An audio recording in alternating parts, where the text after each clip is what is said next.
जेव्हा तुम्ही त्या कंट्रीमध्ये जन्म घेता तेव्हा त्या कंट्रीचे कायदे तुम्हाला सगळे माहिती आहेत, हे गृहीत धरलं जातं. त्यामुळे तुम्ही एखादी गोष्ट बेकायदेशीर केली तर असं म्हणू शकत नाही की मला माहिती नव्हता कायदा.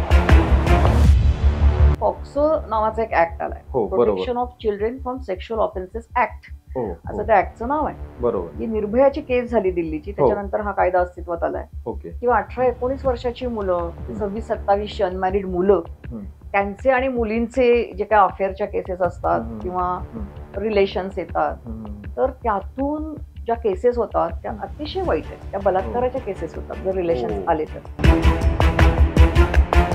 तरी सुद्धा कायदा असा आहे की मुलीची कन्सेंट असली तरी सुद्धा तो बलात्कार आहे, जर ती मुलगी 18 वर्षाच्या एक दिवस जरी कमी असेल तरी.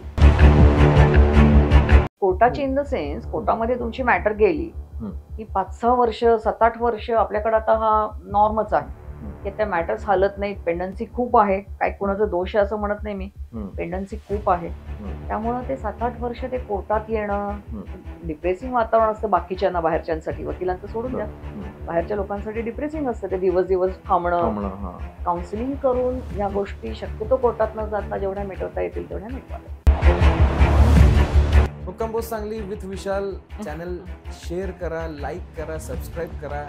असा कंटेंट तुम्हाला कसा वाटला याबद्दलच्या कमेंट्स मला नक्कीच पोचवा. Thank you very much. बघत राहा, ऐकत राहा. थँक्यू.